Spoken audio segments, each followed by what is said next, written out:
je les ai appelés les incontournables. J'avais pas encore le titre dans la vidéo précédente. Et oui, ce sera les incontournables. Alors je remercie l'un d'entre vous qui m'a soufflé une idée de titre. Et derrière, il s'est construit l'incontournable bavardage, l'incontournable Zavi, les incontournables à la télé cette semaine et l'incontournable chanson. Voilà. Et il y aura aussi dedans l'incontournable. Ah merde, je sais plus, j'avais une nouvelle idée là. L'incontournable prise de risque. Ouais, l'incontournable prise de risque pour un film. Et ça sera. On va voir, on va y venir. Donc je vais pas faire trop de blabla parce que là j'ai pas mal de choses à te proposer. Donc je vais éviter trop de blabla. Le blabla c'est quand j'ai vraiment quelque chose à dire, hein, tu vois. Donc c'est pareil, hein, le principe, n'oublie pas si tu veux vraiment que cette série perdure et tout ça, je fais un petit rappel. C'est cliquer sur les vidéos et regarder le plus longtemps possible, hein. La première fois que tu cliques sur la vidéo, tu regardes le plus longtemps possible. Ça permet de booster la vidéo et de booster la chaîne et tout ça. Les commentaires, le clic par impression, surtout n'hésite pas à donner ton avis sur les films que je t'ai proposés. Et pourquoi pas toi-même aussi, il y en a qui le font sans que je leur demande. Proposer des films que moi je n'aurais pas proposé pour cette semaine, tu vois, à la télé et tout ça. Ou pourquoi pas des films sur Netflix, des trucs comme ça, tu vois, si tu dis ouais j'ai vu cette série c'est nickel. Et dans les commentaires tu peux aussi donner ton avis sur un film que tu as vu, tout ça. Tu peux partager ton avis. Tu sais, il y en a beaucoup qui lisent les commentaires, même s'ils vont pas te répondre, même s'ils vont pas liker ou quoi que ce soit ton commentaire. Peut-être que tu vas leur donner envie de, qui sait, de voir tel film sur Netflix ou à la télé, tout ça. Donc n'hésite pas à donner ton avis. Je pense que là les commentaires sont faits pour ça aussi, pour que tu puisses donner ton avis, tout ça. Et proposer toi-même aussi des titres que moi je n'aurais pas proposé encore, tu vois. Voilà, je n'ai pas tout vu, tout ne m'intéresse pas non plus. Donc c'est vrai que n'hésite pas toi si t'as vraiment un truc. Tu vois, la semaine dernière, il y en a qui a proposé un film. Voilà, donc si t'as envie, n'hésite pas. Mais surtout, ouais, essaie de. Moi j'aimerais bien voir quand même ton avis sur les films que je t'ai proposés. Bon, j'imagine que beaucoup connaissent déjà certains films. C'est vrai qu'il y a eu Léon le Grand Bleu. Moi je crois que beaucoup connaissent ces films-là. Et voilà, mais des fois je te propose quand même quelques petits trucs rares et inconnus si t'arrives à mettre la main dessus. Ouais, ça m'intéresserait d'avoir ton avis. Bon, après, même si t'aimes pas, évidemment, tu laisses un avis. J'ai pas trop aimé pour ci, pour ça, tu vois. C'est quand même facile de donner un avis, peut-être négatif, sur le fait que tu n'aies pas aimé, tu vois, sans pour autant être trop méchant, tu vois, dans son commentaire. Faut pas, ça sera pas méchant, tu sais, un commentaire tout simple comme ça. Ouais, j'ai vu ton film et j'ai pas trop aimé, c'est pas trop mon genre, pof. Tu vois, c'est simple. Et y a rien de méchant, je vais pas le prendre mal. Voilà, comme j'ai déjà dit, je pense la semaine dernière, si tu mets ouais c'est de la grosse merde, t'as vraiment des coups de chiottes, c'est sûr que là, évidemment je vais le prendre. Donc voilà, donc je vais commencer avec des séries de films que j'ai vus euh, cette semaine, on va dire. Je me suis fait Conjuring 1, Conjuring 2, Conjuring 3, Annabelle 1, Annabelle 2, Annabelle 3. Et là, je viens de finir La Nonne. Donc là, on est vraiment dans l'univers, on va dire, du couple Warren. Donc le couple Warren, c'était des, comment on pourrait appeler ça attends, j'ai noté quoi moi? Des enquêteurs du paranormal, Lorraine et Ed Warren. Donc c'est des personnalités qui ont vraiment existé. Beaucoup disent que c'était des charlatans. Mais bon, il y a eu des photos, il y a eu des vidéos, il y a eu des enregistrements. Il y a eu comme des choses assez impressionnantes. Évidemment, c'est pas aussi impressionnant que les films qui sont proposés. Est-ce que les films se veulent plus se veulent exagérer, tu vois, exagèrent énormément la réalité, mais sur certains faits, je trouve que c'est la réalité est parfois très très effrayante. D'ailleurs, à la fin de certains films, ils partagent des bandes audio, parfois des photos, des trucs comme ça. Il y avait un film sur les extraterrestres comme ça qui était très effrayant. D'ailleurs, un jour, je parlerai de tout ça et je ferai un lien entre les possessions démoniaques et les possessions liées aux extraterrestres. Et je trouve que le lien est tellement infime que je me demande même si des extraterrestres ne seraient pas derrière ça. Il faudrait que je retrouve le titre de ce film-là, sur les extraterrestres. C'était avec Mila Jovovich. Déjà l'actrice, je l'ai, Mila Jovovich. Et ils avaient partagé les vraies bandes sonores. Les vraies bandes sonores. Waouh, mais j'en parlerai dans une vidéo. Ça, j'en parlerai. Au moins de ce film-là, je crois que c'est le film sur les possessions qui m'a le plus effrayé à cause justement de ce partage des vrais éléments audio et sonores. Donc Conjuring 1, 2 et 3, j'avais déjà vu le 2. Et pour Annabelle, j'avais déjà vu le premier, il y a quelques années. Alors Conjuring 1 et 2, le premier Conjuring est vraiment pas mal, il est sympa, je trouve qu'il n'en fait pas de trop. Il me fait énormément penser à Poltergeist, de Tobe Hooper ou de Steven Spielberg. Et en fait, on a un côté un peu comme ça, où on a à un moment donné des enquêteurs du paranormal qui vont dans une maison hantée et qui installent des caméras et tout ça, et qui traquent, on va dire, les démons ou les fantômes. Et ça me faisait penser vraiment à ça, et à un moment donné, il y a la gamine qui disparaît, c'est pareil, on avait vraiment ça. D'ailleurs, je me demande si Poltergeist s'est pas inspiré peut-être d'un des dossiers Warren. Mais bon, après, quelle est la part de vérité, de réalisme là-dedans, et quelle est la part de ce qui a été inventé, quoi. Donc le premier Conjuring est très très bien, il est classique, il fait pas peur, on va dire. Je pense que dans tout ce que j'ai vu, dans les 7 films que j'ai vus là, jusqu'à présent dans l'univers des Warren, des fameux enquêteurs de paranormal, bon, ils sont pas dans tous les films, mais on va dire que tout est lié, on va dire. Et ben dans cet univers des Warren là, je sais plus ce que je voulais dire. Je pense que la trilogie là, des Conjuring, alors j'ai pas été voir le 4 au ciné, il paraît que c'est le cirque en plus au ciné. Donc les 3 premiers Conjuring, moi je les trouve vraiment honnêtes, très très sympas. C'est les plus passionnants. Voilà, c'est ce qu'il y a de plus passionnant dans cet univers. Certes, il y a l'exagération qui fait que, mais à la fois c'est quand même très très passionnant, ça fait pas peur. C'est pas ce qui m'a fait le plus. Il n'y a rien qui m'a fait peur. Des fois ça fait un peu sursauter parce que t'as l'effet, tu sais, il te montre un truc comme ça à un moment donné.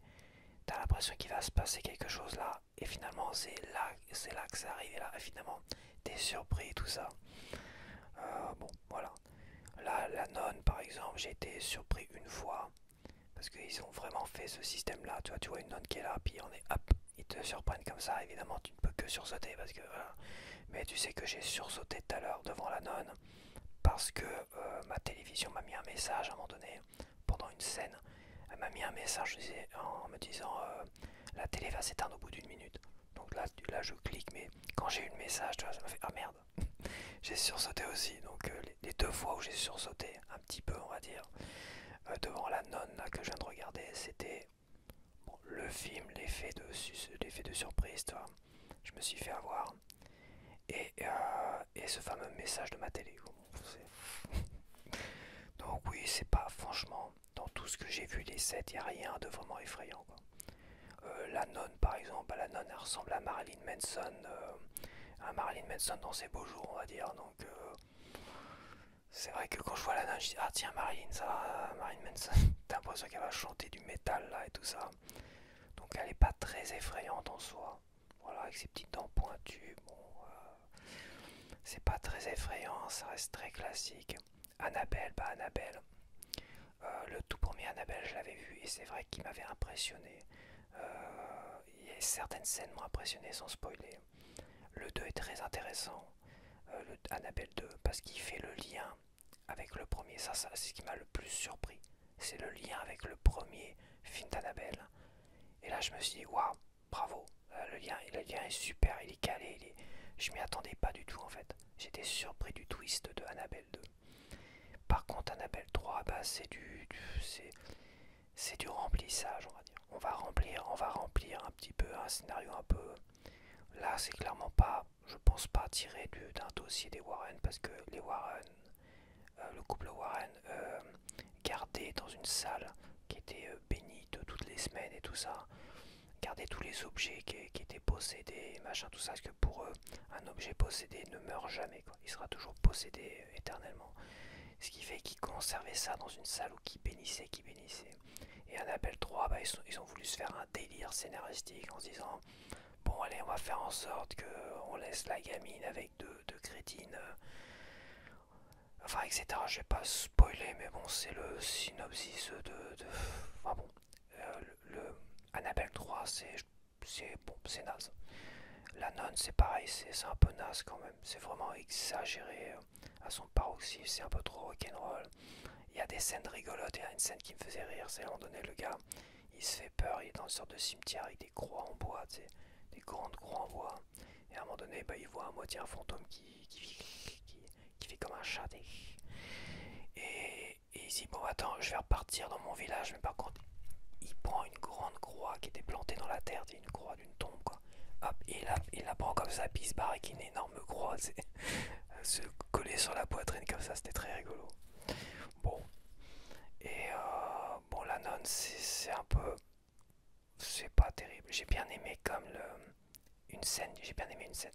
Je trouvais qu'une scène était pas mal, c'était bien écrit. Moi, j'avais déjà dit, il y a comment dire, style de film.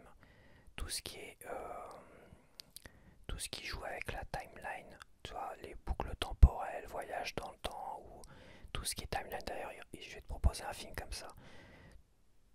Tout ce- tous ces films-là, c'est quelque chose qui me passionne énormément. Et c'est pareil pour toutes les possessions démoniaques, c'est quelque chose qui me passionne.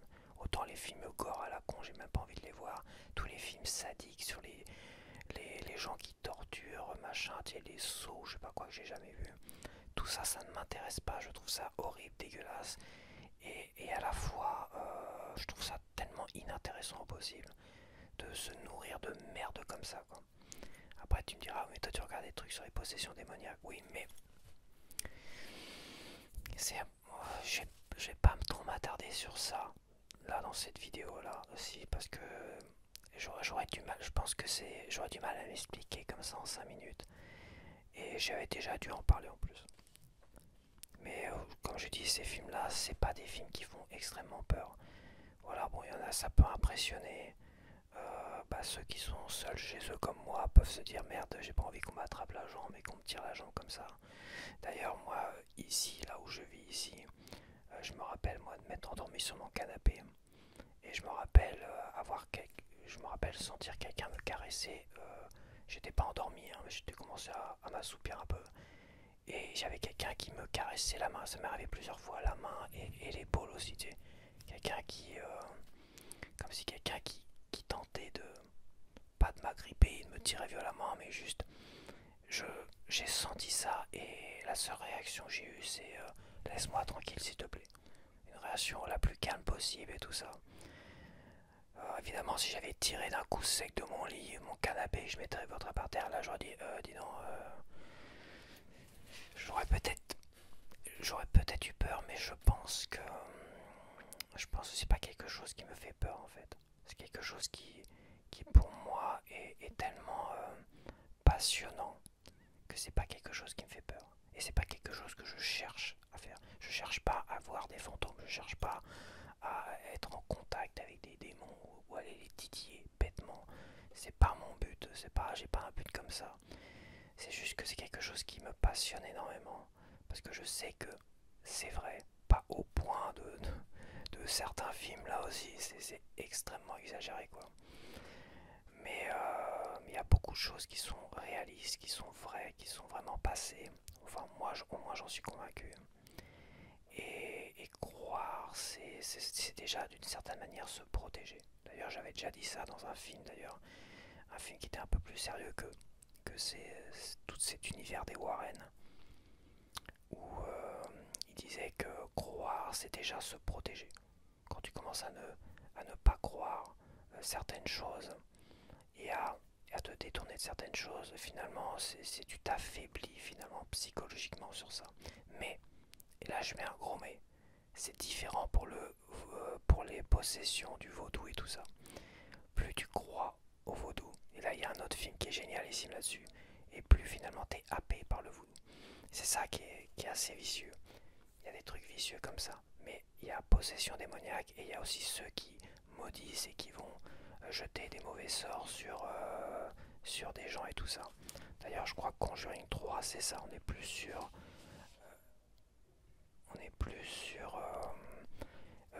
quelqu'un qui va tenter de maudire les gens, enfin d'appeler un démon, enfin bref, sinon je vais spoiler si je raconte de trop.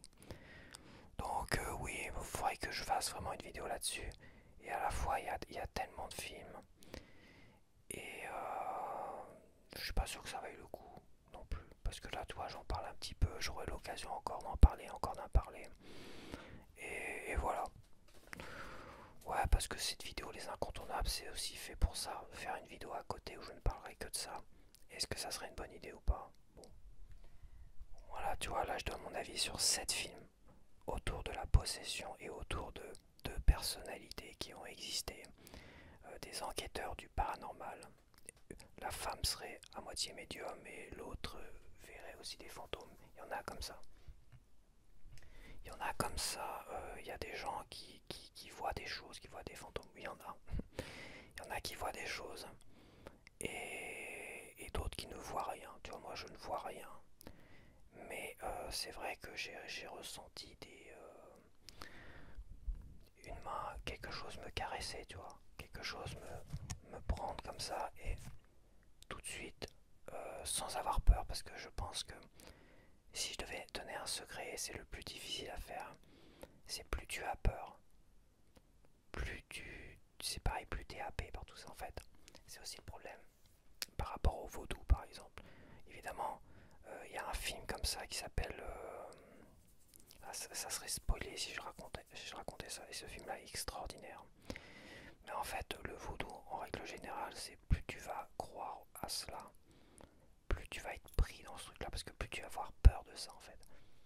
C'est ça le truc. Et en fait, il faut pas en avoir peur.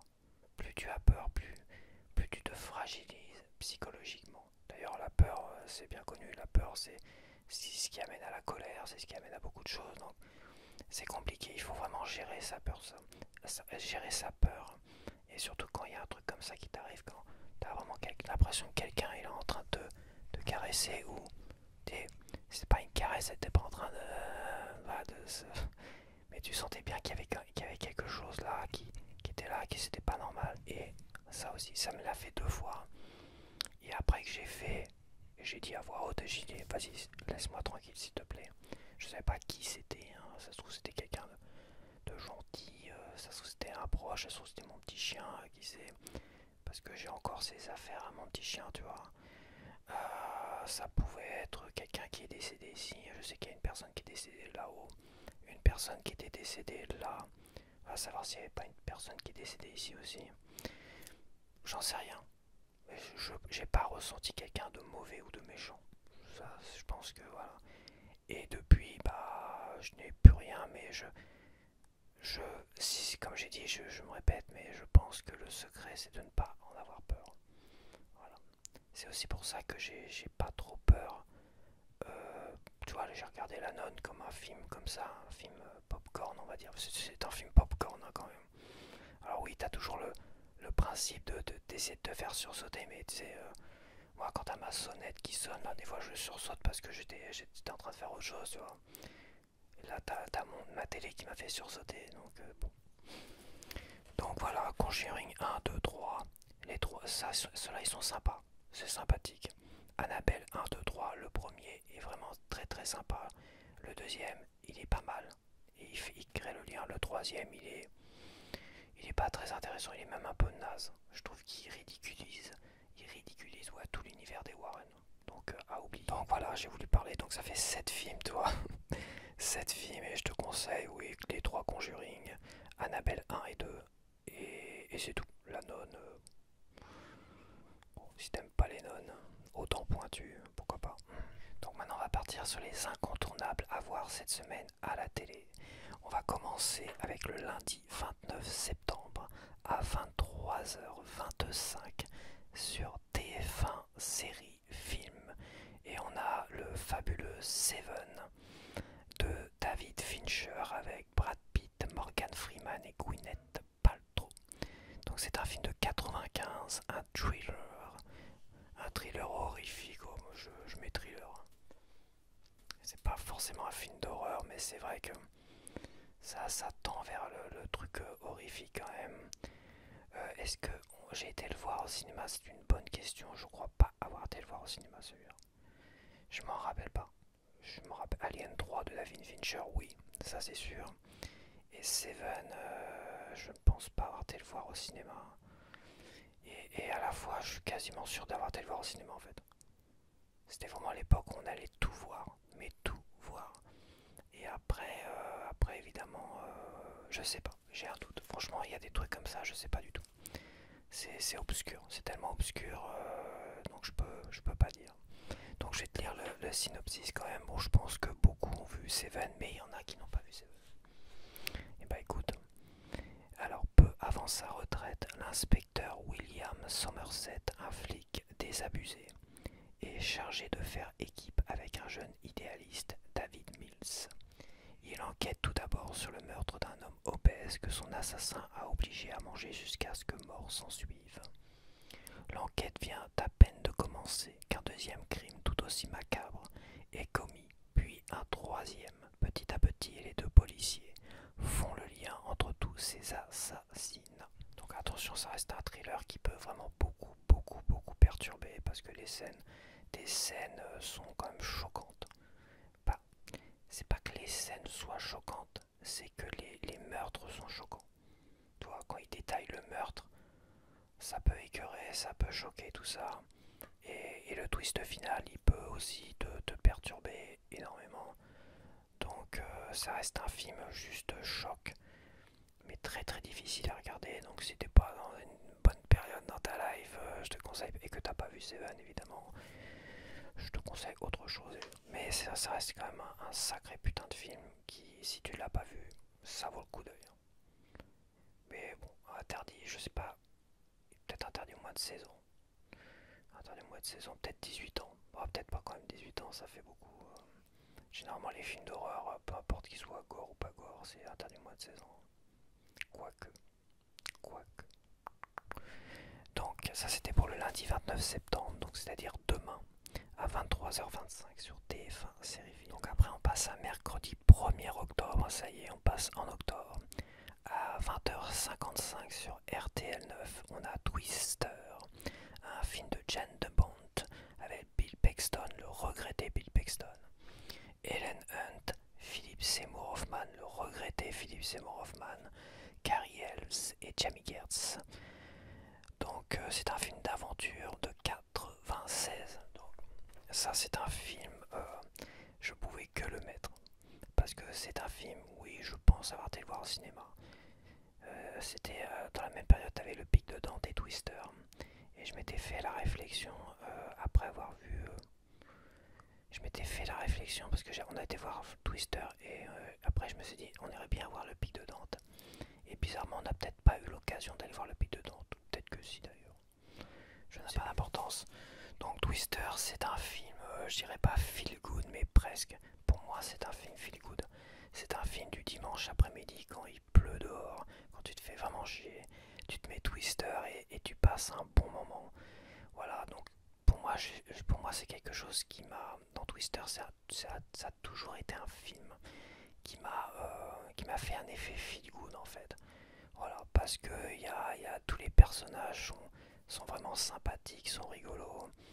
Et à la fois, bah, ils vivent quand même des choses un peu tristes, mais c'est jamais trop dramatique non plus. Les musiques sont super, t'as vraiment une bonne ambiance, quoi, t'as un bon rythme. Euh, c'est un super film, ouais. C'est un film d'aventure feel good du dimanche après-midi, sous la couette. Voilà, personne pour te faire chier. Twister, c'est un super film que j'adore. Je l'ai pas mis dans mes 20 films préférés parce que je l'ai pas là.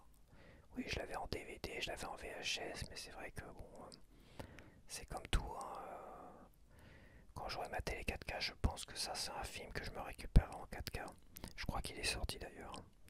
Parce que voilà, c'est un film, mais bon, c'est un film. Hop, excuse. Est-ce que je t'ai donné un coup de pied dans la tronche? Donc, Twister, c'est un film qui passe tellement régulièrement en fait que bon, je pense pas que peut-être que t'es passé à côté, mais bon, c'est pas un film qui est indispensable à acheter quand il passe aussi régulièrement que doit passer 2-3 fois par an sur les chaînes en général. D'ailleurs, la RTL9, oui, bon, c'est un peu normal. Donc, je vais te lire le synopsis quand même. Les exploits quotidiens et méconnus d'un groupe de scientifiques chasseurs de tornades du Midwest aux États-Unis. Joe Harding, qui a vu son père emporté par une tornade quand elle était enfant, sillonne inlassablement les routes du Midwest à la tête d'une petite équipe de météorologues, aventuriers et casse-cou, unis autour d'un même objectif, observer les tornades. Donc voilà, ça c'était mercredi 1er octobre à 20h55 sur RTL9. Là, on va passer sur la nouvelle catégorie, c'est l'incontournable prise de risque de la semaine. Alors c'est quoi l'incontournable prise de risque de la semaine? C'est que là, je vais proposer un film que je n'ai jamais vu. J'ai même pas vu la bande-annonce, je ne crois pas en tout cas. Donc là, c'est grosse prise de risque. Mais c'est un film, quand je l'ai vu là, je me dis, j'ai envie de le voir. Donc je vais le proposer, si tu es aussi curieux que moi, tu me diras ça, là je vais te lire le synopsis. Je peux pas vraiment en parler. Et bah voilà, c'est l'incontournable prise de risque et on verra bien. Alors, donc c'est toujours le mercredi 1er octobre à 23h20 sur Arte. Donc peut-être Twister est assez long, bon, tu l'enregistres à la rigueur. Mais Twister sur RTL9 il va repasser, ça c'est sûr. Donc à 23h20 sur Arte, on a Retour à Séoul. Retour à Séoul, alors Séoul c'est en Corée du Nord. Oui, Corée du Nord. Attends, non c'est la Corée du Sud, je raconte n'importe quoi. Ouais, parce que c'est vrai que c'est compliqué parce que la Corée du Sud, la Corée du Nord, elle est entre oui, la Corée du Nord, elle est entre la Corée du Sud et la Chine, en fait. C'est pour ça que j'ai toujours l'impression que la Corée du Sud, elle est au nord, accolée à la Chine, en fait. Alors que non, elle est dissociée de la Chine. Enfin, je me comprends. Donc, Retour à Séoul, c'est un film de 2022 qui apparemment, d'après ce que j'ai vu quand j'étais chercher le synopsis, apparemment, et ce film-là a reçu plein de petits prix. Ouais, petits prix des films indépendants, quoi. Il a reçu pas mal de prix. Donc il est peut-être pas c'est peut-être pas une si grosse prise de risque que ça. Donc de 2022, une comédie dramatique avec Park Jin-min et Kwang Rok-ho. Je sais pas trop qui c'est. Et c'est un film de David Chou. Voilà, des inconnus au bataillon. Je vais te lire le synopsis. Alors, sur un coup de tête, Freddy, 25 ans, retourne pour la première fois en Corée du Sud, où elle est née. La jeune femme se lance avec fougue à la recherche de ses origines dans ce pays qui lui est étranger, faisant basculer sa vie dans des directions nouvelles et inattendues. Donc voilà, ça c'était Retour à Séoul, l'incontournable prise de risque, le mercredi 1er octobre à 23h20 sur Arte. Alors on continue avec le jeudi 2 octobre à 20h55 sur RTL9. On a Fréquence interdite de Grégory Oblit. C'est un film de 2000 de science-fiction thriller avec Dennis Quaid et Jim Caviezel. Donc Fréquence interdite, bah, ça fait partie de l'univers des timelines, des boucles temporelles ou des voyages dans le temps ou des liens entre le futur et le passé, tu vois. Et bah là on est à peu près comme ça. De toute façon le synopsis, bah, c'est le début du film, donc il n'y a pas de spoil possible. Voilà, attends, je te lis ça. Un accident atmosphérique permet à John Sullivan, inspecteur de police de la ville de New York, de communiquer avec son père qui est décédé 30 ans plus tôt dans un incendie. Donc voilà, donc là on a une histoire vraiment passionnante. Franchement, Fréquence interdite, c'était mon grand frère, l'aîné, qui m'avait dit ce film-là il est génialissime, il faut vraiment que tu le vois. C'était en DVD à l'époque, hein, j'ai pas été le voir au cinéma. Et en fait j'avais totalement adoré, je l'ai revu, il repasse assez régulièrement quand même aussi celui-là. Pourtant c'est un petit film assez méconnu, mais il repasse régulièrement parce que c'est un film super passionnant, super sympathique. Il est vraiment bien fichu, le rythme est très bon. Et il vieillit bien aussi, un peu comme Twister aussi, ça vieillit bien.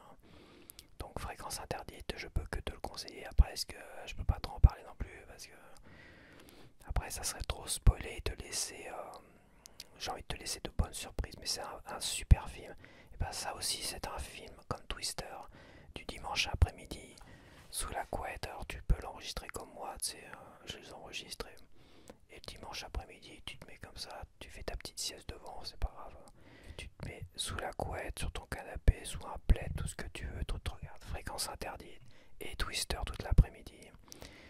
Donc et ça te fera un bon dimanche avec plein de bons souvenirs. Non, c'est quand même de bons films. Si tu les as pas vus, ces deux-là, ouais, ce petit conseil, je te conseille de les enregistrer et de mater ça un après-midi comme ça, tranquillou.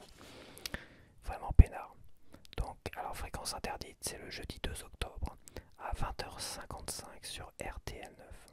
Donc, on continue au dimanche 5 octobre avec Prisoners à 21h sur Arte.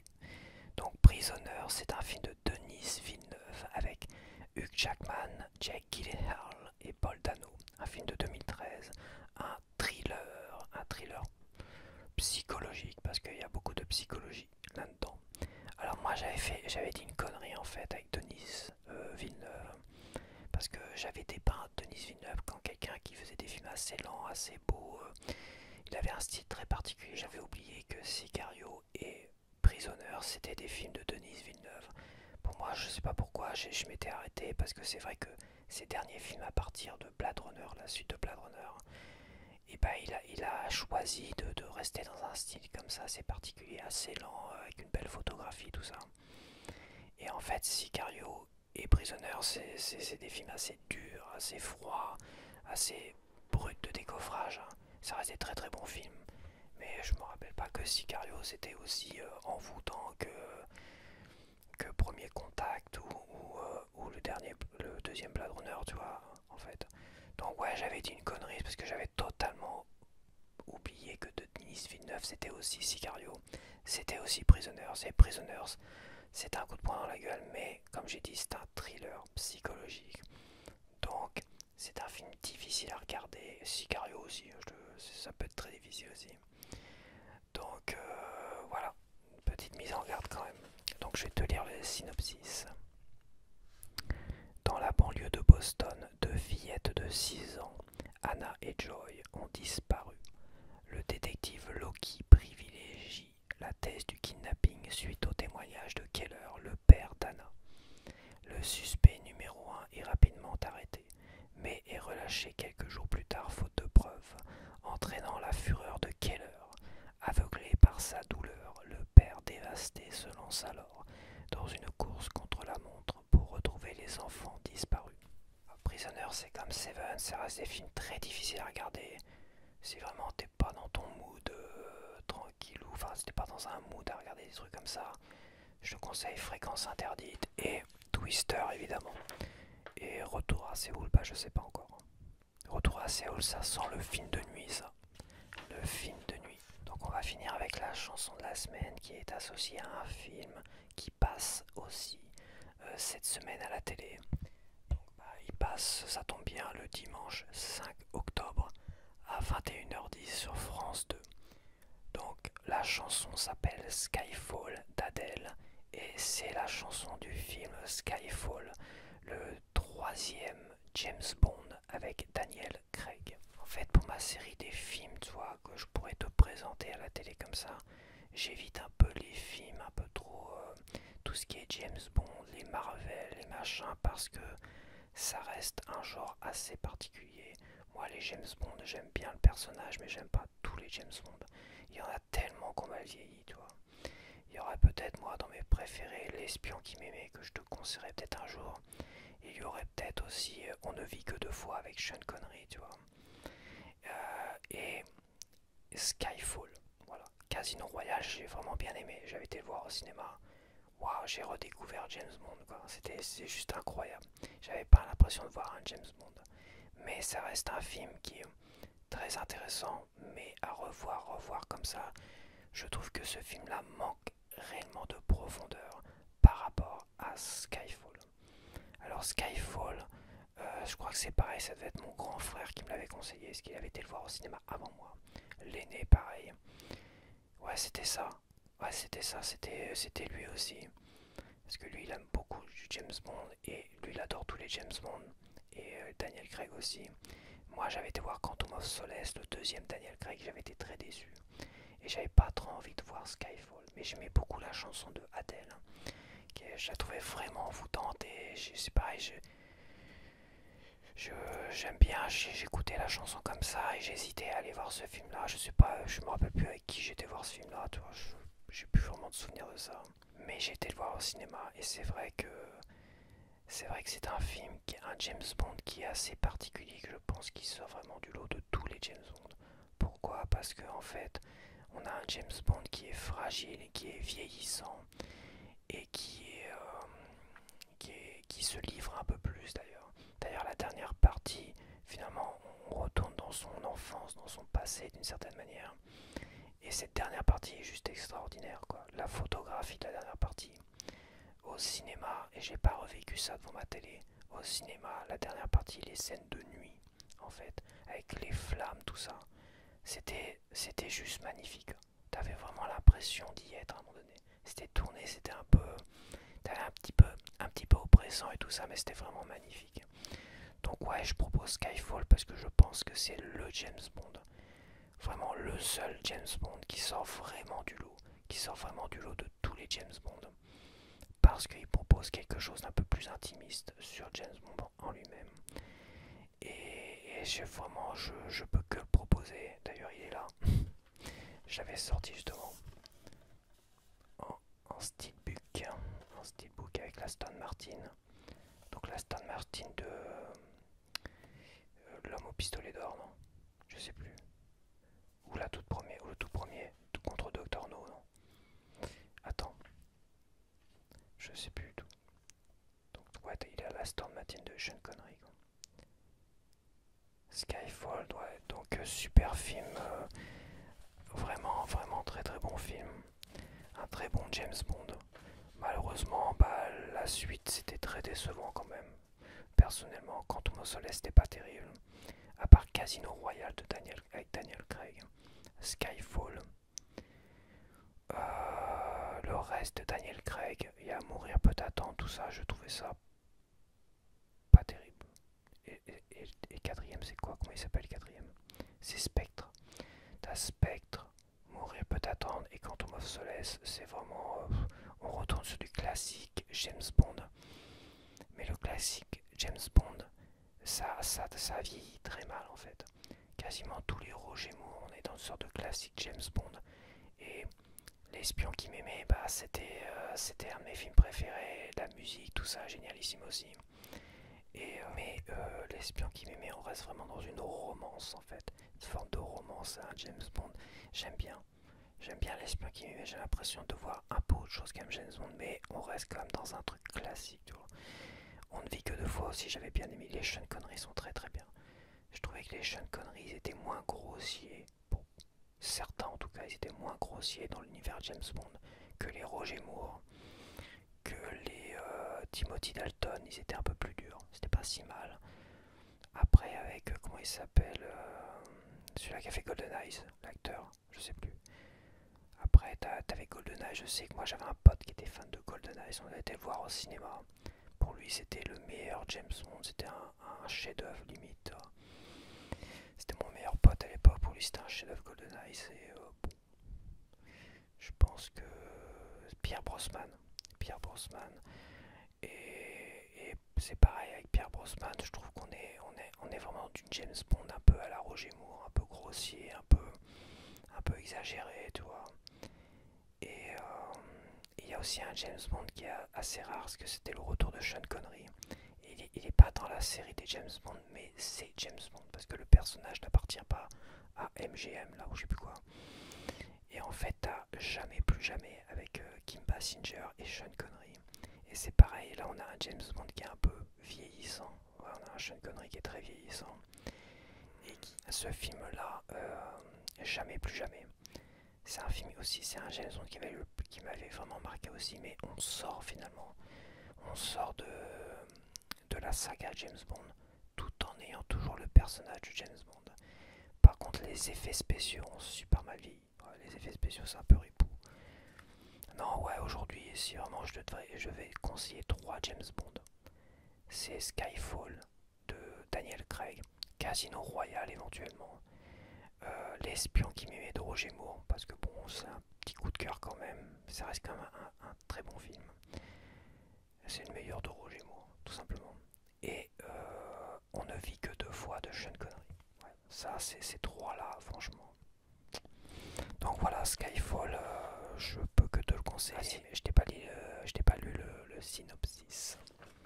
Donc c'est un film de 2012, hein, un film d'espionnage avec Daniel Craig, Javier Bardem, Judi Dench et Ralph Fiennes. Et c'est un film de Sam Mendes. Laissé pour mort après une mission en Turquie qui a tourné au désastre, l'agent britannique James Bond, nom de code 007, réapparaît à Londres lorsqu'il apprend par les informations d'un journal télévisé qu'un attentat a été commis contre le MI6. Cet événement ébranle considérablement l'autorité de la directrice M. Donc voilà, donc c'est MI6, c'est pas M16 comme les synopsis de Google. Des fois ils sont drôles, hein. Donc je les corrige un peu, quoi, quand même. Donc voilà, bah j'en ai terminé. Bah j'étais super rapide en fait. J'étais super rapide. Bah écoute, bon, je vais te laisser là parce que il y en a qui sont en train de s'exciter dans les couloirs. Et on se dit à la semaine prochaine pour un nouvel épisode des Incontournables. Allez, bye bye.